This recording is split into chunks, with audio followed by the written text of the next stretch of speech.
Okay, ladies and gentlemen, sorry to keep you waiting, but Mr. Stanley is here. He was out web-slinging his way through Tokyo, but he finally made it, and we're very pleased to have him here at the Foreign Correspondents Club.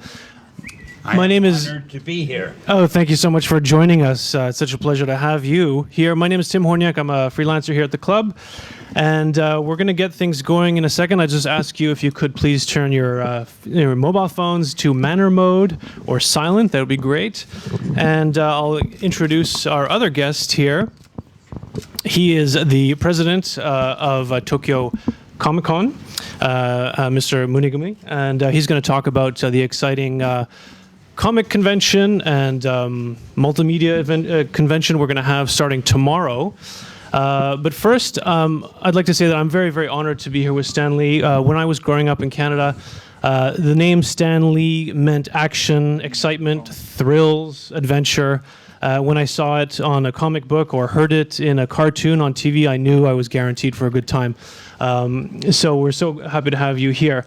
So Stan, maybe we could start. Stan, with you giving us your impressions of Japan and why you're here for the Tokyo Comic-Con. What's it like to be here in Japan and kicking off this second edition of the Tokyo Comic-Con? It is always wonderful to be in Japan. I have been here before. Each trip has been memorable, pleasant, and most enjoyable. I'm very excited to be here today because of the Comic-Con, and I can't wait to meet my fans and do whatever it is that I do at the Comic-Con. And I never expected a turnout like this to greet me. I am very flattered and very grateful, and I thank you very much. Oh, but one thing I do want to say, you must forgive me. My hearing isn't as good as it used to be, and sometimes I may not clearly hear a question or something, and my associate, Mr. Adamson here, he helps me by sort of translating.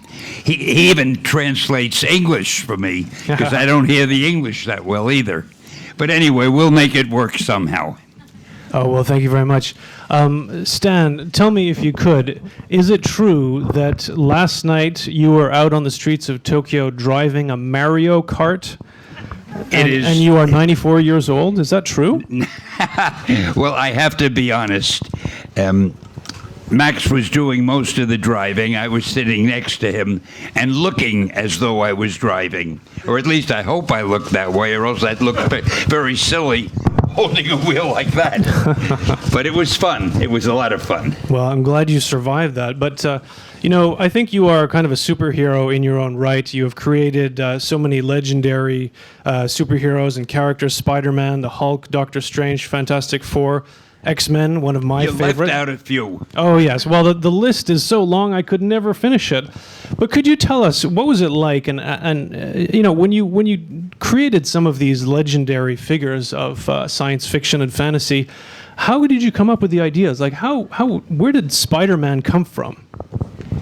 Well, you see, I'm very lucky. I'm brilliant. Actually, Spider-Man came from me seeing a fly on the wall and thinking, wouldn't it be great if we could have a superhero that could stick to walls like a fly or any other insect? And that, one thought will sometimes lead to another thought and so forth. And I thought it would be fun, but somehow calling him Flyman didn't sound dramatic enough. So I thought, what else could he be? Mosquito Man? And then I said, Spider-Man. And it sounded so dramatic. Spider-Man. I said, that's what I'll call him. And that's what I did call him.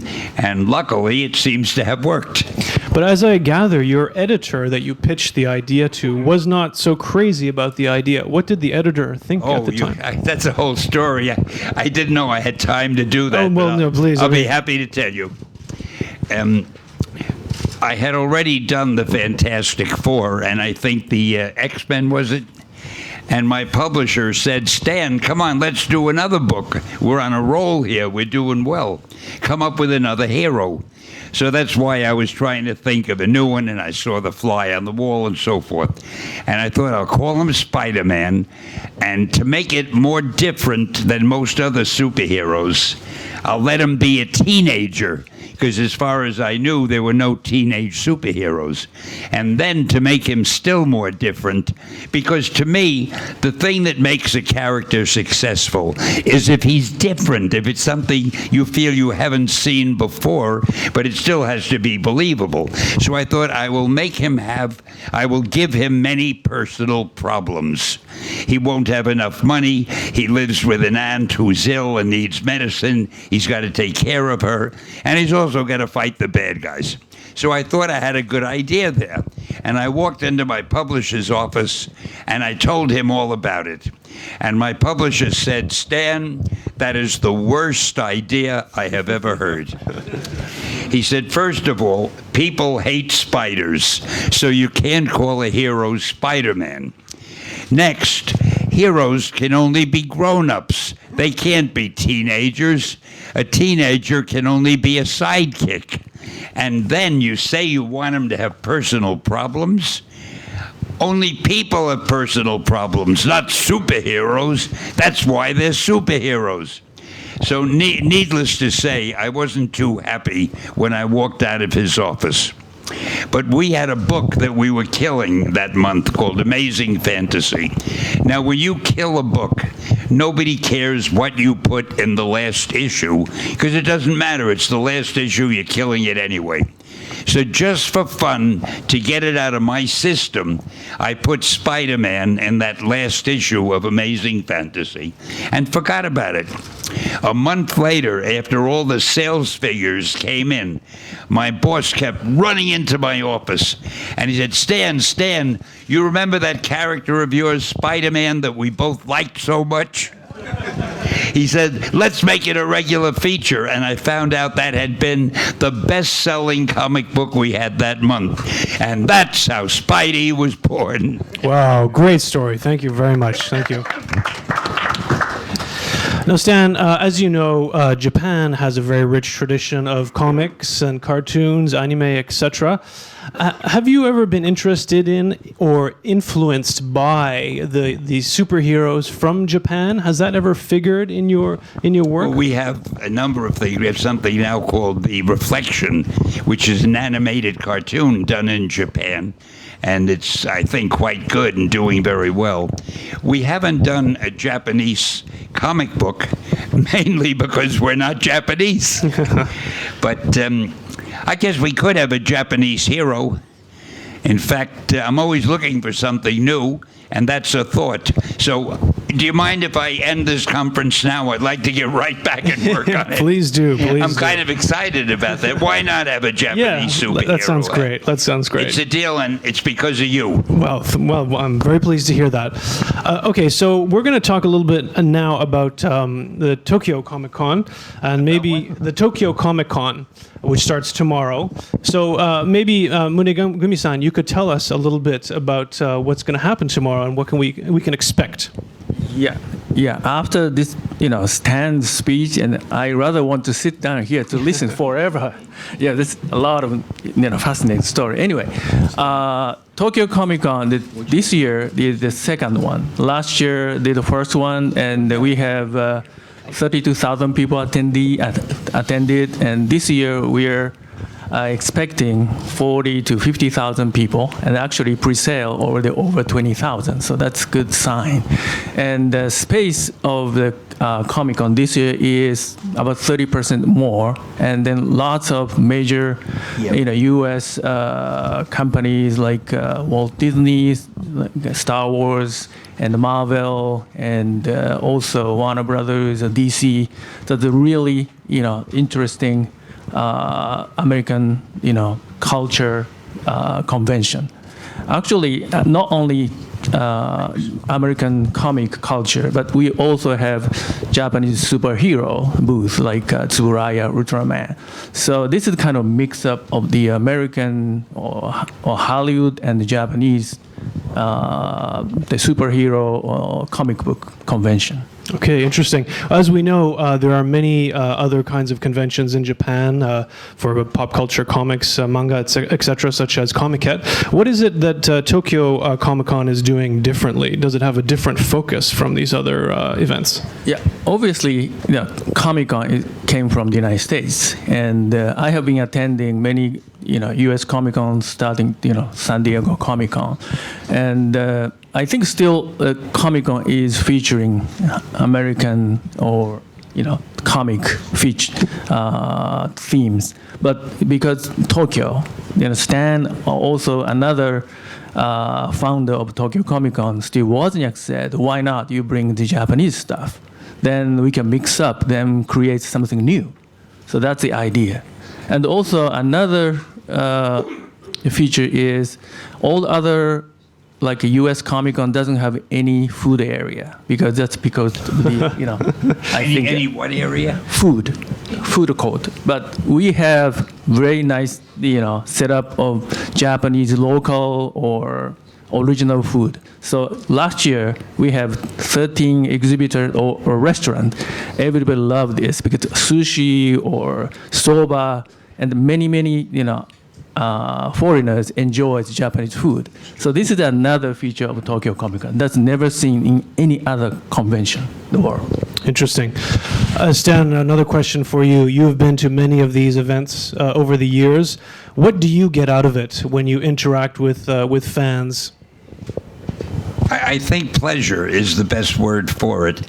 It is such a great feeling to see that things that I wrote years ago still register with the fans today, and they're still interested in those things.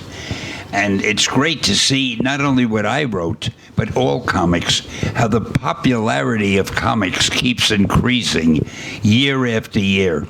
When I started in the business a million years ago, people hated comics. Parents didn't want their children to read comics because they felt they weren't teaching them. They were looking at pictures and they weren't concentrating on the words.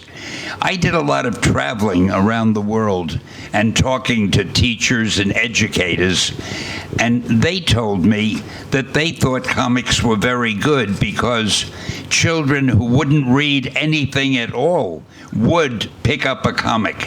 And in order to understand what was happening, they had to read the words. So they were learning to read because of the comics. And more people began to realize that.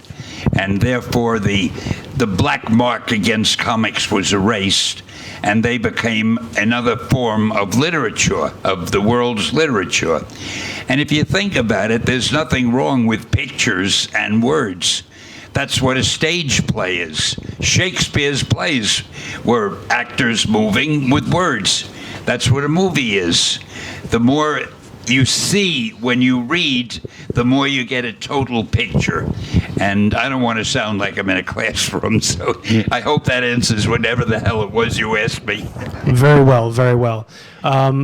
Another question I had was, you talked about kids. Are kids today still reading comic books in North America with apps everywhere and smartphones everywhere and Netflix, etc.? Are they still interested in the pulp page and adventures in printed matter? Good question. Actually, comics are in the United States. I can't speak for the rest of the world, although I wish I could. But in the United States, comic books are selling more than ever. Bigger and better than ever. Why do you think that? What's the cause? Well, everything helps everything else. The comic books have helped the movies. The movies have helped the comic books. Somebody sees a movie about a superhero character and enjoys the movie. Well, the first thing they want to do is see more about that character. They don't see a new movie every week or every month, but a new comic book comes out every month. In fact, a lot of them have different characters. So the minute one young person goes to a superhero movie and enjoys it, comic books suddenly have a new fan who buys them. And that's why we at Marvel, and I know you here in Japan, we try to make our comics as good as we can. We try to make them so that any young person reading them will learn something, will learn it's better to be good than bad. They root for the hero, not for the villain. They learn the language. They learn so much because they're reading. They might as well be reading a regular book, except it has pictures also. So to answer your question, comic books are selling better than ever now. Very glad to hear that. Now, you talked a little bit before about the creation of superheroes and the need to make them realistic with problems, personal issues.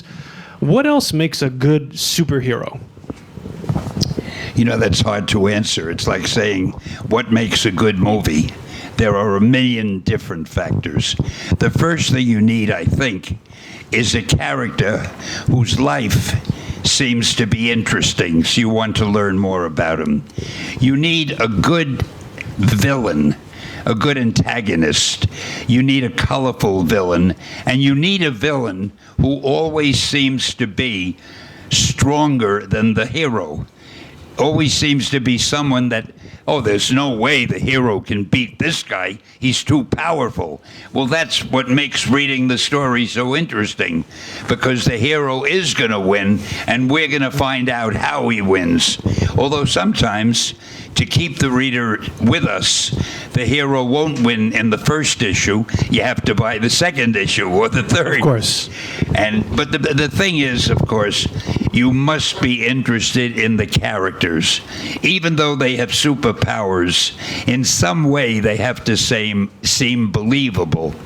You only need one stretch of truth. For example, with Spider-Man, all you have to do is accept the fact that perhaps if someone were bitten by a radioactive spider, he would get the proportionate strength of a spider.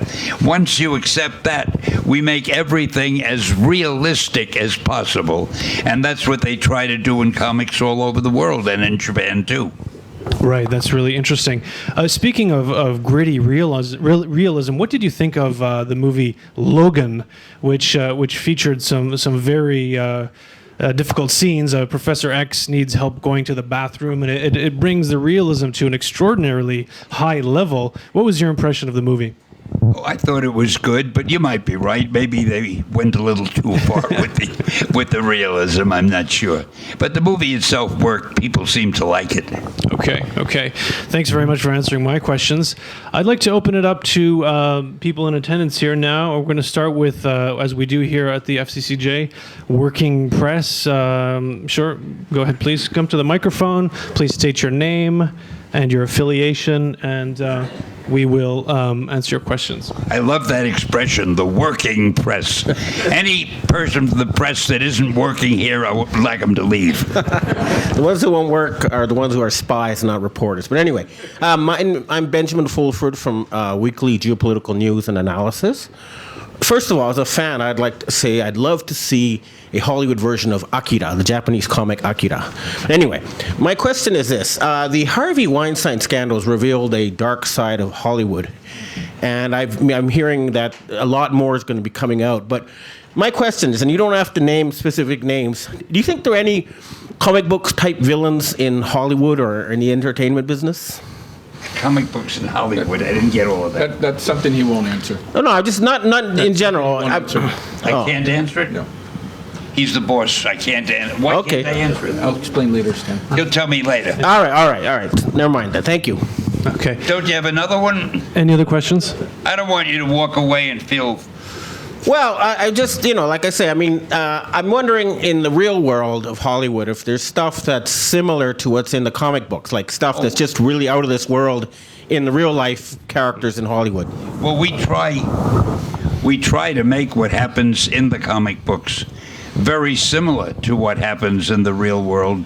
We just make it a little more colorful. In the real world, if somebody is a villain, let's say he robs a bank, that's okay. But if we made it a comic book, he'd have a superpower that could open the vault door by him just pressing something and he'd take it. So all of the comic book villains and plots are taken from real life. It's just that we exaggerate them more, and that's what makes them superheroes and supervillains. Okay, thank you very much. Okay, thank you for the question. Okay, next question, please, at the back, sir.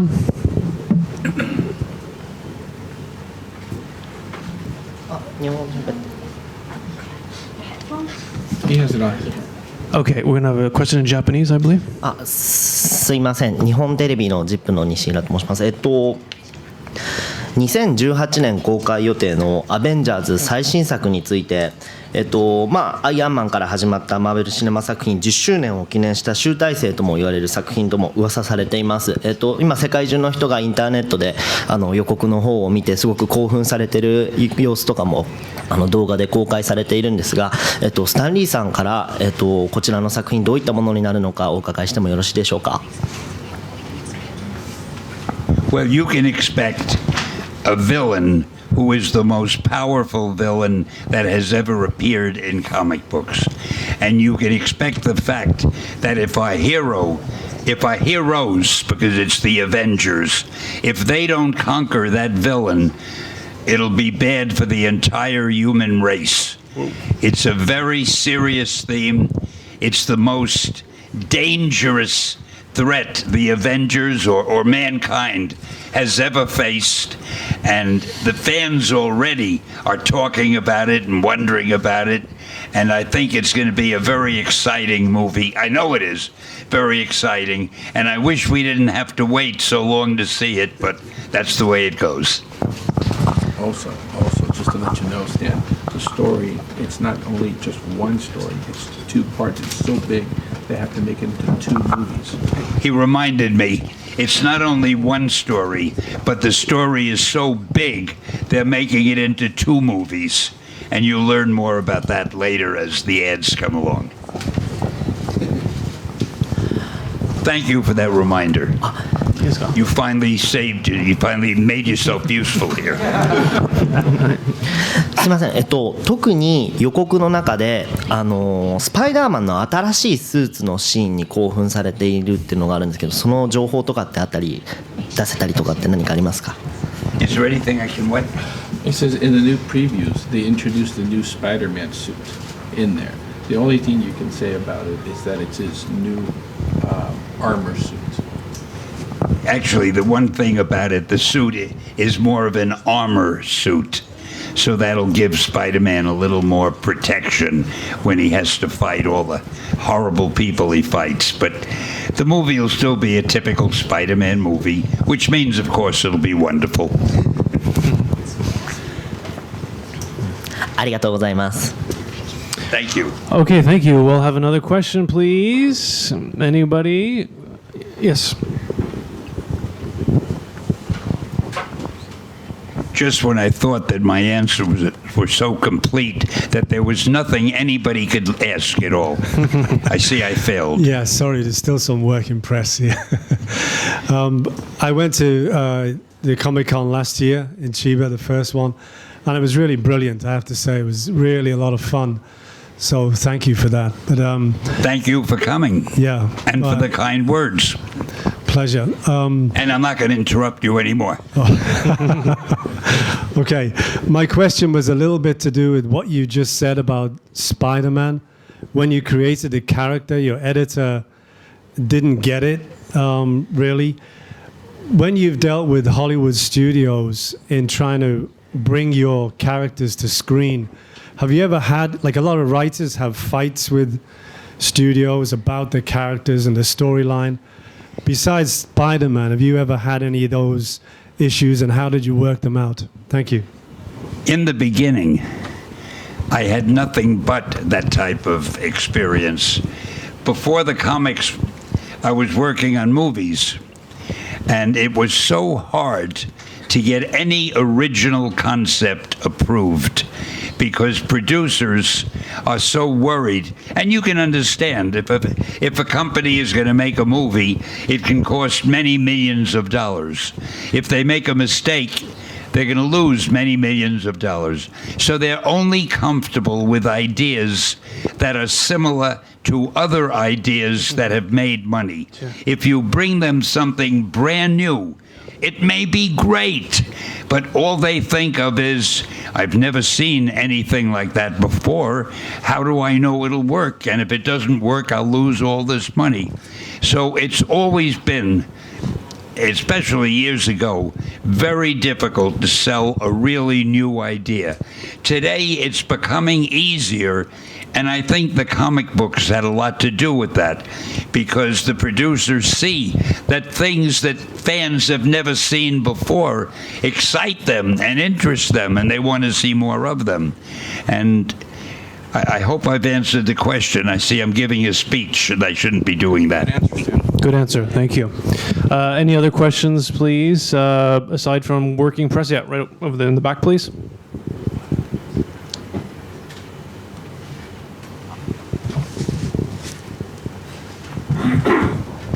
Oh, this is going to be a tough question. I can see I hope not. Thank you very much for allowing us to talk to you today and giving some nice remarks. Being part of the working press, we also have to tell stories and engage to our readers. Maybe we don't talk about bank robberies with super-powered villains or anything like that, but Could you tell us your name? Oh, I'm sorry. My name is Steven. I'm with Bloomberg News. Do you have any advice for storytellers or reporters to how to capture an audience and create that kind of connection? You mean without writing superpowers? Or with writing superpowers. I can exaggerate. I don't know. Well, that's a tough question, because you never know what will excite an audience. And I have one rule I've always followed. It brings me to a slightly different subject, but I'll mention it. A lot of writers feel they write for a certain audience. Like a writer will say, I write for people from 35 to 50, or I write for people from 25 to 30, or whatever it is. And in the beginning, when I started writing, I felt that way too. And then I realized I think that's a mistake, because I found nobody knows how other people think. Nobody knows what type of stories other people like, but you do know what kind of stories you like. And if you can lose your conceit and say to yourself, I'm not that different than everybody else. If I like a certain type of story, there are sure to be other people who have the same tastes that I have. So I have always felt the one thing a writer should do is write stories that he or she would like to read. Because if you do that, and if the story turns out good, the chances are there are a lot of people with the same taste as you, and those people will like the story too. But when you're trying to write stories for an imaginary audience, people of a certain age, or people who live in a certain place, or whatever it is, how do you know that you're doing the right thing? Because you're not one of those people. You can only tell you're writing the right thing if the story interests you. So to shorten this a little bit, I've always tried to write things that were the type of things I myself would like to read. And so far, I've been kind of lucky. Apparently, there are other people who feel the same way. So that is the one rule I would give. Beyond that, it's an open field. Anything goes. Very interesting answer. Any other questions, please? I have a question, maybe for Stan or Munegumi-san. Do you think that fans of comic books in America and fans of comic books in Japan have different expectations when it comes to superheroes, characters, story, etc.? What's your view on that? No. Oh, I'm sorry. Did you ask him? Oh, I'm sorry. Forgive me. I asked you and him, Go, so it's fine. yours. Oh. No, I asked both of you. No It's answer. fine. Yeah. No.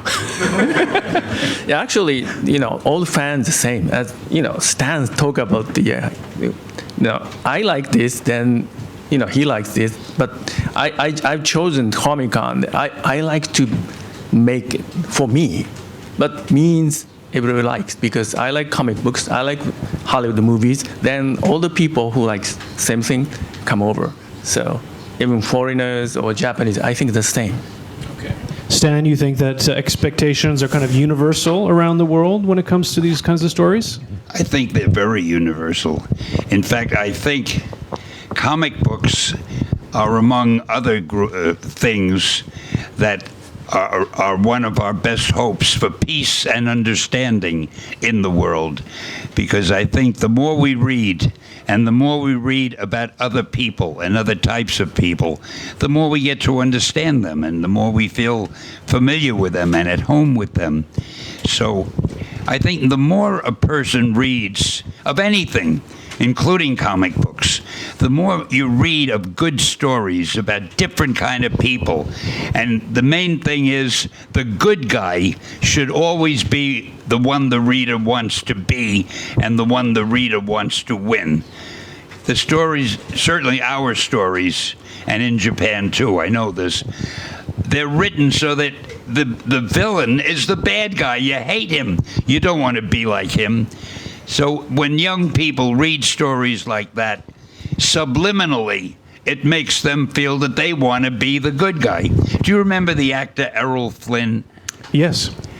Errol Flynn, for those who don't remember, who are too young, was a famous American action star, and he played Robin Hood and so many wonderful characters. And when I was a kid, when I was about 13 years old, I wanted to be like Errol Flynn. I wanted to be a good guy like him. And he was always protecting women and children. And when I was 13, I remember once, no, I was younger than 13, I walked out of the theater after seeing an Errol Flynn movie, and I had an imaginary sword at my side, and I was looking around for a little girl that some bully might be picking on so I could run to her defense. That's how Errol Flynn made me feel, and that's the way I hope our comic books make the readers feel. The reader should want to be the good guys. And so far, I think we're doing okay in that area. Absolutely, absolutely. Any other questions, folks? Sure.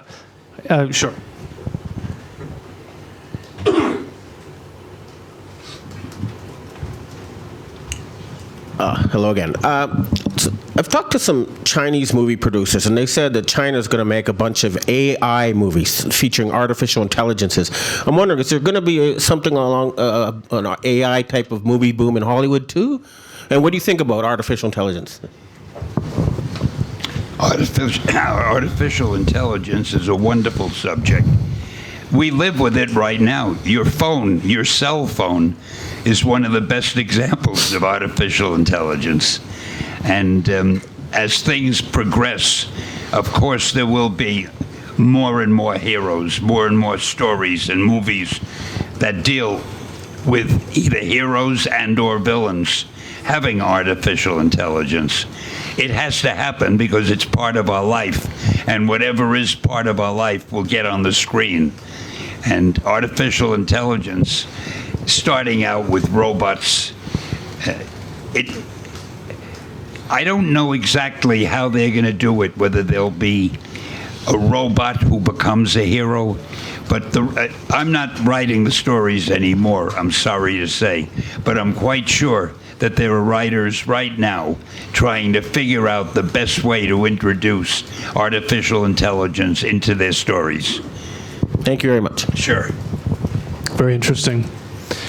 Stan, you spoke a moment ago about the need to open up stories to stories about characters and people that we haven't seen before. So different types of people that perhaps in the past did not feature as superheroes. Can you talk about that? Are there some of these characters, the superheroes we've seen in recent years that you're most proud of or interested in? Well, we have one now, a black hero called the Yes. Black Panther. Yeah, of course, yeah. And the movie will be coming out soon. Yep. I have a cameo in it, of course. Of course. And I'm very proud of the Black Panther. We started that character some years ago, and then I decided to do him as a movie recently. And we have other characters. We had an Indian character once as a superhero, and I may use him again. And then we've had all different nationalities represented. Mostly, not as many as we might, because, well, for example, if you're doing a Japanese comic book, the thing you'd be doing, you'd be thinking of characters who are Japanese. It really wouldn't occur to you, well, let me get some Frenchmen and some Germans and some... You don't think that way. Right. But little by little, as these things come along, and we're always looking for new characters, I'm assuming it'll soon be a melting pot of all different types of characters. When you look back on your career, are there any superheroes you wish you had created differently somehow? Maybe more powers, less powers, maybe female instead of male? Any regrets? Nope, they were all perfect. Okay. No, I never really think that way. Once I've written something, I just go on to the next thing. And I hope the something I wrote will do well. And if it does well, I figure I'm lucky, and I just work on the next thing. I know many creators have taken your creations and taken them into unexpected developments and character evolutions, perhaps. Were you surprised along the way? Did any of these characters, superheroes, stick out in your mind as going somewhere totally unexpected that you would never have dreamt of when you imagined the character in the first place? Well, very often, when I stop writing a character, some other writers will take him or her to different areas. I expect that. I almost demand that, because if they're going to keep writing the same stories and the same type of thing, it'll be dull. Yeah. So, no, that's something that is a natural occurrence, really. Okay, interesting. Okay, any other questions here before we wrap things up? Okay, yeah, sure, please, Chris. Sooner or later, there'll be one I can't answer. I just know that. I'm dreading the next one. Chris Cooper from Bloomberg. I think this will be pretty easy for you. But I'm amazed that you're so active. You're 94 now, is that right? 94. 94. 95 very soon. Wow, congratulations. Thank you. Most people would be thinking of retiring at 60, 65, maybe go on to 70. What is it that's driven you? And it sounds like you're drinking one of these elixirs of your superheroes to live a long and healthy life. What do you think is your secret to living a long life? Greed. I don't know. I don't think about it. I think maybe being busy is one of the best tonics, because when you're busy working on something, whatever it is, if you're writing comics or if you're a mechanic or whatever you are, a doctor, if you're busy, you're not thinking about yourself. You're not thinking about, gee, I'm tired, whatever it is. You're thinking about what you're doing. So I think being busy is the best medicine there is, really. As long as you're not being busy being a villain. That's not a good way to be busy. I'll have to keep busy working with the press then. Thank you very much. Thank you. Okay, thanks for that question. Okay, as is the tradition here at the Foreign Correspondents Club, I am going to give both of you a honorary membership to the club here. Here we go, Stan and Munegumi-san. And please join me in thanking both of them for a wonderful presentation today. Thanks very much. Thank you. And thank you. Take care of that.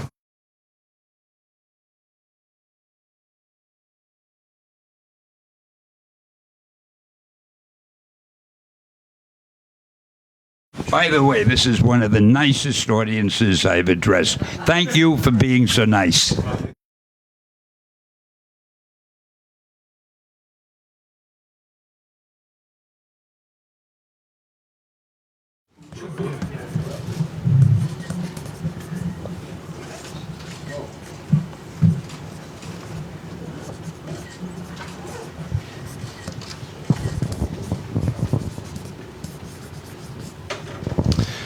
Oh, wonderful. It says best wishes and his trademark expression, Excelsior. Thank you very much, Stan. Let's hear it for Stanley, everyone.